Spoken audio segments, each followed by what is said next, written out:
Yo, what is good YouTube? I'm Richie Kim, and today I'm going to be bringing you all the performance review on NIKOLA Jokic's signature sneaker with 361 degrees or 361 Sport, the Big 3 Future. Before we get started, if y'all enjoy sneaker content just like this, do me a favor, hit that subscribe button down below, and also hit that bell notification button so you never miss another video just like this one. But anyways, let's get right into it.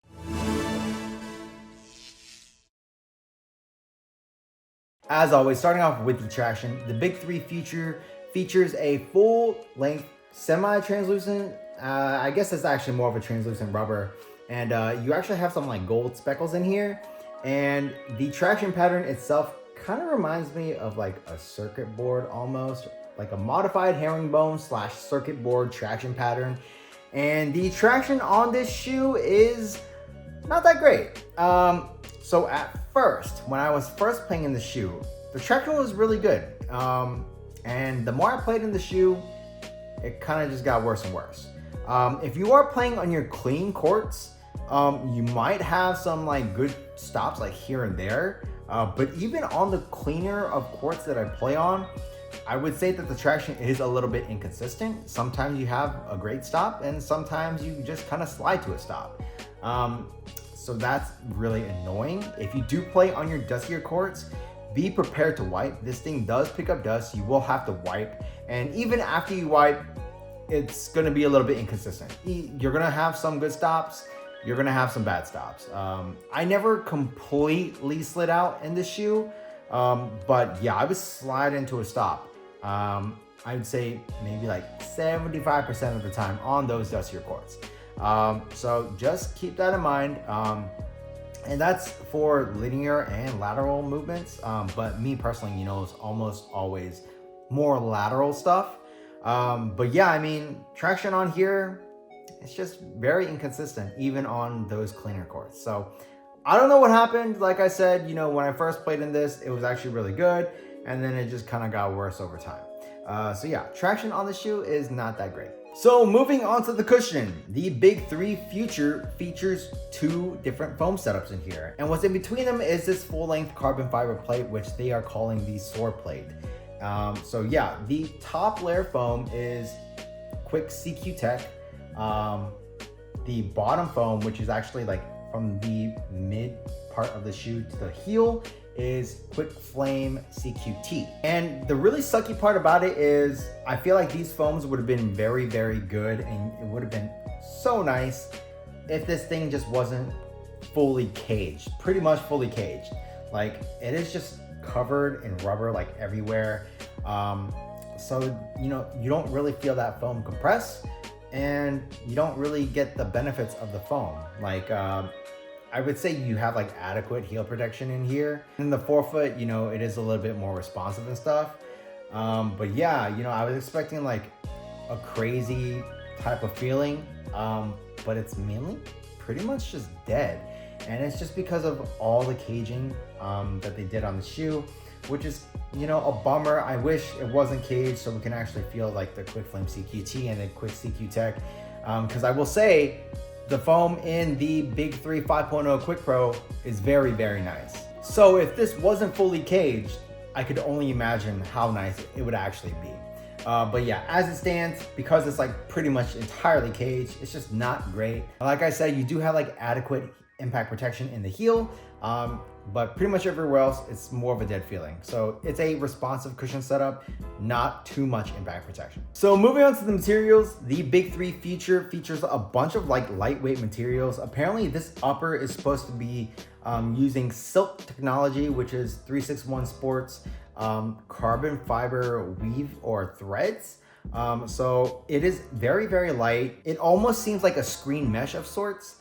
But even though the materials are super thin, they are still very, very supportive, which is great. I will say though, in terms of the quality, it doesn't feel the best. But in terms of the performance, it gets the job done very, very well.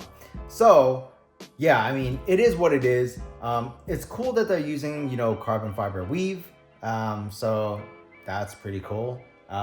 Besides that, you do have like a little bit of textile on the heel area of the shoe, as well as you do have like some fuse overlays in the higher wear areas, like on the toe box. and kind of around the sides, I guess, to just give it a little bit more structure. Moving to the tongue, you do have a half booty tongue, and this is an extremely thin tongue. But even with it being extremely thin, I didn't really feel the laces digging into my foot too much when I crank them down. Maybe towards the top, like you can feel it digging in a little bit. So yeah, I mean, in terms of the material usage on this shoe, you know, it's high tech, I would say.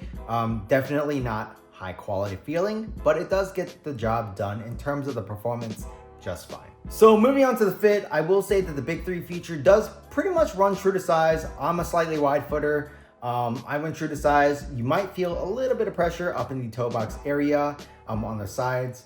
If you have wide feet, you might want to go up a half size, but I think normal and narrow footers should be good going true to size. It will be a very snug fit. Overall, I will say that the fit is pretty good. Once your foot slides in here, you know, the materials do morph to your foot because they are so thin.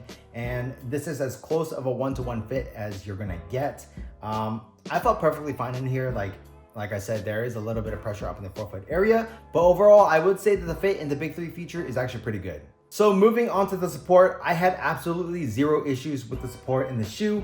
You do have an internal heel counter, which helps lock in your heel. I didn't have any heel slippage in the shoe. You also have like a little bit of like Achilles padding back here, which also helps, you know, make sure your heel is locked in and you're nice and just locked into the shoe as a whole. As far as side-to-side movement on the footbed goes, I didn't have any issues there as well. The materials do a great job of making sure your foot is not sliding around on the footbed. And on top of that, this shoe actually features 361's Morph-It lacing system, which is just, I guess, like these little plastic pieces over here that further enhance the lockdown of the shoe. But yeah, I mean, besides that, as far as lateral movements go, you're going to be covered there. You do have a wide base, and this rubber outsole does protrude to create an actual outrigger, so you aren't rolling over on those lateral movements. And then as far as torsional rigidity and stability, like I already mentioned, this does have a full-length carbon plate, so you're going to be covered there as well. This shoe is very springy, super stiff and rigid. Support is very good in the shoe. So the Big 3 feature retails for $199, and that is a very expensive shoe. And me personally, like, this is just something that would not be in my rotation. The traction isn't that great. I wish the cushion was a little bit better, but I mean, everything else is like pretty good. If you are a player like Jokic who doesn't move around a lot, like he has great footwork, but you don't see him like doing like crossovers or making hard cuts or anything like that, right? If that's your play style and you don't mind not having like a lot of impact protection, I would say go ahead and pick up a pair. Like, you might actually really like these. But for me, who needs to be very quick and shifty, low to the ground, I need to make very quick movements. Like, this just, it's not it, because the traction isn't there, and I was just sliding around all over the place. So yeah, I mean, like I said, if you are a Jokic style player, you might actually like these, and I would tell you, yeah, go pick up a pair. You probably might like these. If you're more like a guard, this isn't it. It was cool that 361 Sport did feature like a lot of cool technology in here, but I wish it was implemented a little bit better, especially when it comes to that cushion. Like, they had two different types of foam in here, sandwiched between like a carbon fiber plate, or, well, the carbon fiber plate was actually sandwiched between the two layers of foam, but because it's so caged, we can't really feel it, which kind of sucks. So yeah, I mean, hopefully they learn from this, and their next iteration of the shoe, like, we can actually feel their technology a little bit more. But yeah, as it stands, like, me personally, I wouldn't recommend this if you're a guard style player, but if you are a Jokic style player, go ahead and pick up a pair. I mean, there's definitely better options out there for cheaper, but if you're like a Jokic fan or a Nuggets fan, you know, go ahead, pick up a pair. Let me know what you think about it in the comments below. But that's pretty much it for this performance review. If you all like this video, do me a favor, hit that subscribe button down below, and please hit that thumbs up button for me and leave a comment, because those really do help me out. Check out these videos over here, and that's pretty much it. Until next time, peace.